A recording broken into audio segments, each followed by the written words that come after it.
नमस्कार।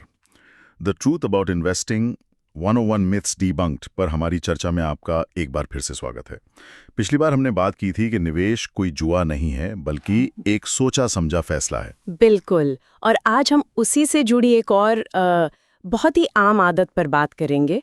सोचिए किसी ने आपको एक जबरदस्त स्कीम बताई, कहा कि पैसा डबल हो जाएगा। तो पहला सवाल जो मन में आता है, और मैं सच कह रहा हूं मेरे भी मन में यही आता है, भाई कितना रिटर्न मिलेगा। हाँ, और यही वो सवाल है जो हमें अक्सर गलत रास्ते पर ले जाता है। सवाल पूछना गलत नहीं है, पर जिस इरादे से ये पूछा जाता है ना, वो हमारे अंदर के लालच को जगा देता है। और फिर एक नया मिथक बन जाता है ना कि मुझे तो बस पैसा डबल करने के लिए कोई टिप या शॉर्टकट बता दो। बिल्कुल, और यहां से हमारी सोच, मतलब एक निवेशक की सोच का दायरा बहुत छोटा हो जाता है। छोटा कैसे? मतलब रिटर्न जानना तो जरूरी है ना। जरूरी है, पर जब दिमाग सिर्फ डबल या कितना मिलेगा पर अटक जाता है ना, तो वो एक टनल विजन जैसा हो जाता है। Tunnel vision.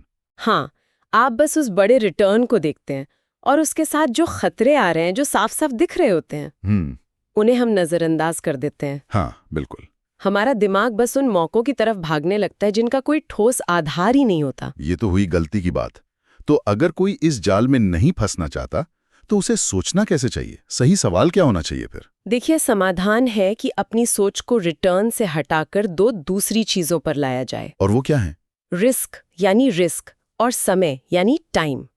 किसी भी स्कीम में पैसा लगाने से पहले ये पूछना जरूरी है कि इसमें खतरा कितना है और मुझे अपना पैसा कितने समय तक लगाए रखना होगा। अच्छा, तो इसका मतलब है कि सवाल कितना मिलेगा से शुरू ही नहीं होना चाहिए। तो किताब के हिसाब से कुछ सवाल हैं जो हमें पूछने चाहिए। जैसे पहला है, उस निवेश की परफॉर्मेंस हिस्ट्री क्या है? मतलब उसने पहले कैसा परफॉर्म किया है।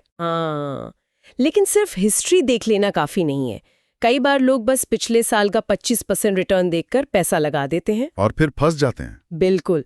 इसीलिए दूसरा सवाल जरूरी हो जाता है, बेंचमार्किंग। बेंचमार्किंग, ये शब्द बहुत सुना है, पर इसे थोड़ा आसान भाषा में समझाएंगे? जरूर।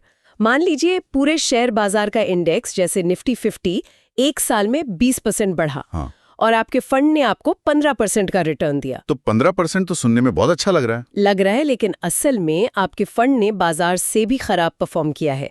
बेंचमार्क आपको यही सही तस्वीर दिखाता है। समझ गया। तो ये जानना जरूरी है कि आपका रिटर्न बाजार के मुकाबले कैसा है। किताब में एक और बहुत जरूरी सवाल है, इसकी रिस्क हिस्ट्री क्या है? मतलब ये स्कीम कितनी बार गिरी है या उम्मीद के मुताबिक रिटर्न देने में फेल हुई है। और मैं इसमें एक चीज और जोड़ना चाहूंगी, जोखिम और समय।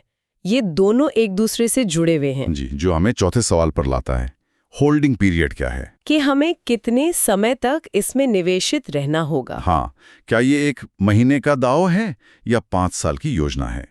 क्योंकि समय ही वो आपके पैसे को असल में बढ़ने का, कंपाउंड होने का मौका देता है। ये तो सोचने वाली बात है। हम अक्सर निवेश को बस एक गणित की पहेली समझ लेते हैं, जबकि मनोविज्ञान का खेल भी है।